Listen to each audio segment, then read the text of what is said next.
pull up some kind of argument. I don't know if it's a conversation or an argument. She's trying to beef me with Nigerian Ghana jollof. No, we all know Nigerian jollof is just the best. We all know that already. So really? Yeah, no arguments there. Guys, I know there are lots of Nigerians and Ghanaians out there. You put in the comment section if Nigeria jollof indeed is the best. First of all, let's know you. Who are we talking to? This is Mercy, and you guys all know Nigeria jollof is the best. So yeah, no arguments. Guys, do you really agree with her? Just put it in the comment section, and then as we drive on this Mango Tamanko, no, let's see what happens in the roads. Do you have anything for the people out there? Your Dubai experience, and then what's up? Experience so far. It's not something to talk about here. No, it hasn't been great. Are you scared to talk about it? No, I'm not scared to talk about it. It's just that it's not something I want to dive in. Okay, alright, I get you. Well, I guess our friend doesn't want to talk much about the experience, but for now it's just meeting essentially one of our favorite people on TikTok, and then I met Mercy. Have mercy. So all of you have mercy on us, and then do well to hit on that subscribe button if you haven't yet, and be a part of share, comment, and subscribe. Yeah, understand.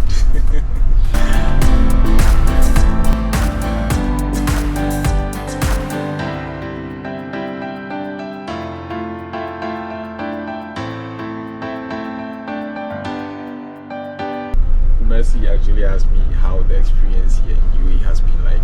Well, if you ask me, it's been, I would say it's been good so far. Yeah, so far so good. 5 years, it's not been easy though, you know, being away from home, being away from your family and stuff like that. You know, it's not going to be that easy. It's not going to be easy. Yes, so then coupled with the experiences different people have been going through here. You see, so especially from people from Africa. And that instance where some people would even be calling you, having hopes in you that you might be able to help them secure jobs. My dear, just go and look for somewhere else to secure a job. Not here. Not here. Yeah, so it's error. You know, most of the times when you tell the people out there, especially our brothers and sisters, they don't seem to understand. Yeah, they all feel like, oh, you don't want me to come and also flex or enjoy as you are doing. If only they can just come and see, they will be the ones to be like, oh, I want to go back the next day. It's not all rosy as you see, you get. So, and most of the times they are the people who actually come here and then run so fast. Yeah, they run so fast. You can't endure like the half of the things some people are enduring here, you know. You can't endure this. But I guess the people that are enduring those stuff, they have a goal, they have like an end goal that, okay, I'm working towards this and I don't want to give up easily. I think that's what's keeping most of the people like enduring the old things they are going through here. Sorry, the discrimination, the unfairness, even at workplace, you know. Discrimination, which means I'm not the only one facing this. No, I don't think you're the only one. It's almost all the blacks that face discrimination here, especially in the workplace. I know what I'm saying. It has been so crazy. How long have you been here? I will be 3 years by September. Okay, just right behind me.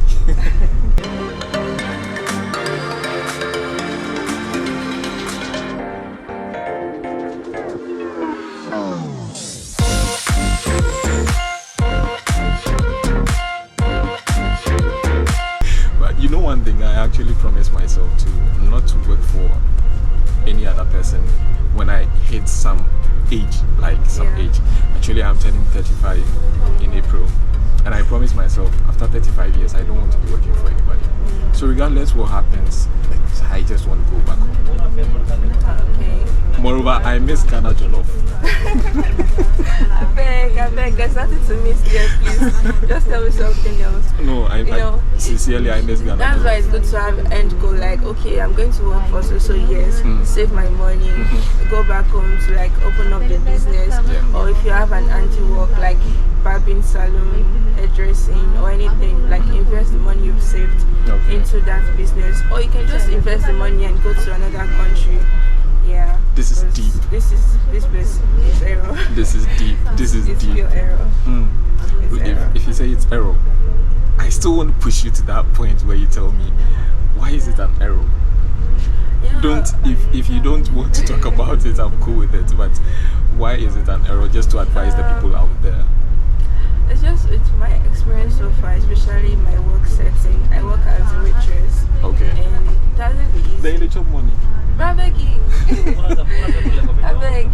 So it doesn't be easy. Okay, look now, you're saying I'm chopping money, Yes, which of is not course. true, in the sense that when they come, they would like the person that speaks their language, like the Hindi or the Arabic, to like attend to them.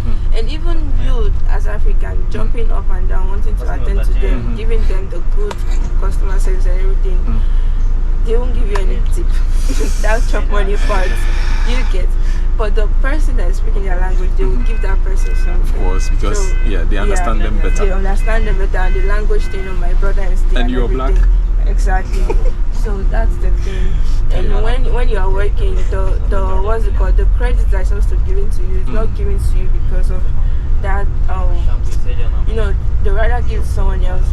And sometimes, okay, being the black thing itself, sometimes as a waitress we have like all these photo shoots, like wanting to like showcase our items. Okay. So if I'm on morning shift that day, they will tell me to exchange with a girl that is on night shift. Night shift, okay. Yeah. So which is she will come morning shift to do the photo shoot. Why? Which means you are not the she's more presentable, I guess. Okay. Like the black skin and everything. So you get.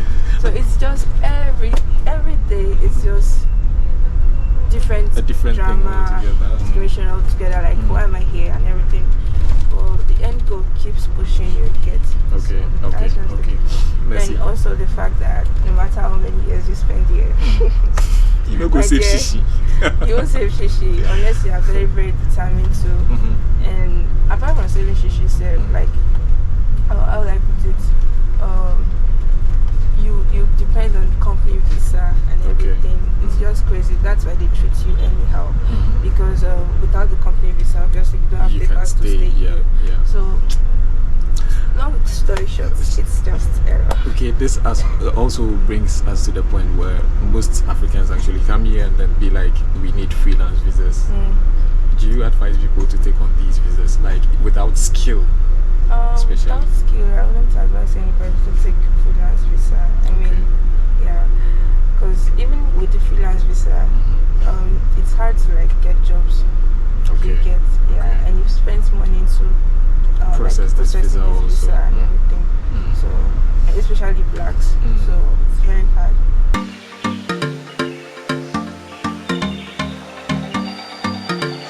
Sometimes we need to educate the people out there. There are lots of people who haven't heard or have no idea what you're talking about.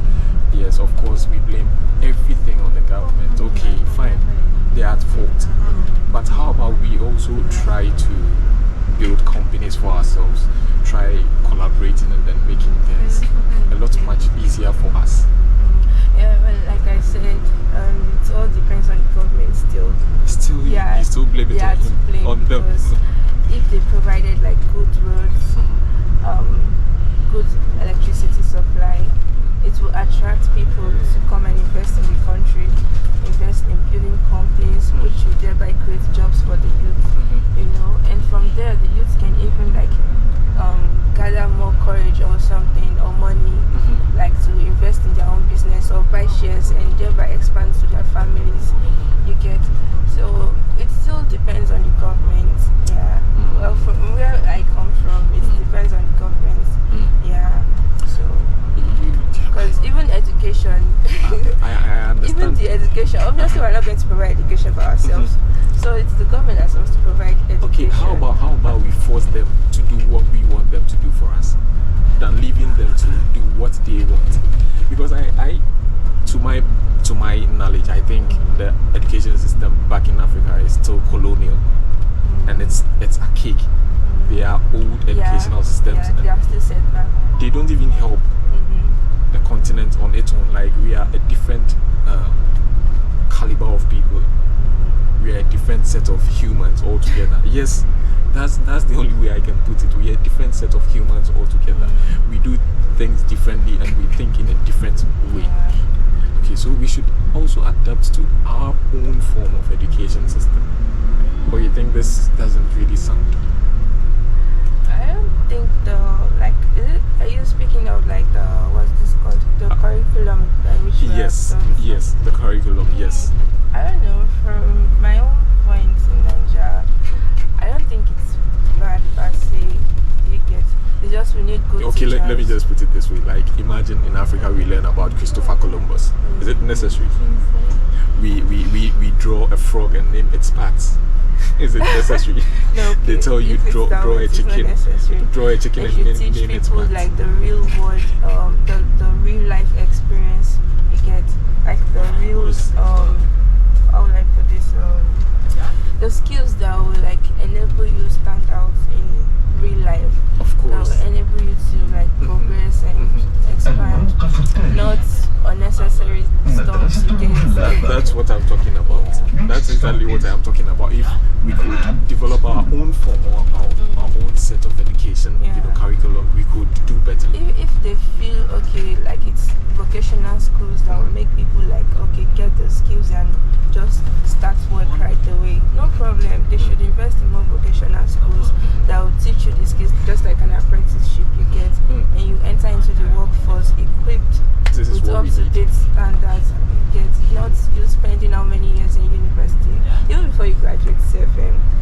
My Nigerian people, you know, also strike your life before you graduate.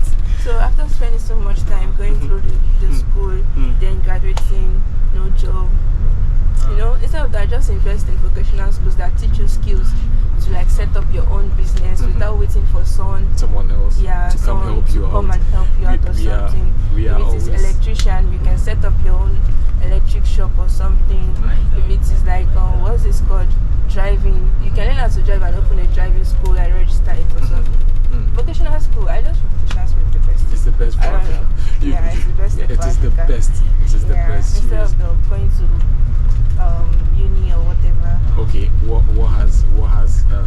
has drawing a frog and naming its parts have to do with the development of Africa? Sorry? Does the drawing of a frog and naming the part of the frog have anything to do It doesn't have anything to do with the current economy of the country. It has absolutely nothing to do with That's why I keep saying vocational school or vocational training is just the best solution. Yeah. What do you think? Or how best do you think? Okay, let me put it this way. Is there hope, or is there a future for Africa? Do you think Africa has a future? Honestly, we've been like, okay, there's still hope for Africa, there's still future, but with the current situation of things, I don't know. I just pray that there's still something left fighting for, you know? Yeah, because it's just discouraging with everything that is happening. Everybody's just tired, I guess. Yeah, the willpower to keep hoping is no longer there. But some of us are actually rising or waking up these days. Yeah, some people are like some people that are in diaspora, that are going back to Africa to like invest, since like they want to be the one that helps build it, you know. Sure. Like invest in business, going back home to set up business like in farming, like fisheries, pig farming, you know, cattle rearing, like that. Poultry and stuff, yeah. So I don't know, I feel there's still hope, I guess. There should be hope, because sometimes I get really sad. You know, when we leave our family and friends behind, life isn't really about family and friends at all times, but it plays a major role. They play a major role in our like the supporting system. Yes. When things are getting hard or depressing, you know. Charlie, Nancy, you should have a social media handle. So my Instagram is 25_Freed. Okay. Yeah. So now she's dropping it. So if you're out there and you need any kind of information, just contact Mercy. Bye. Like, share, subscribe. Bye. Thanks for joining us on this one. Let's just enjoy the view. I wish we could continue talking through our trip, but I guess you might also be wanting to enjoy the view. Yeah. That's why we are here. The view is cool. That's the only thing about here. Alright, so that's Mercy for you guys. Yeah, that's Mercy for you.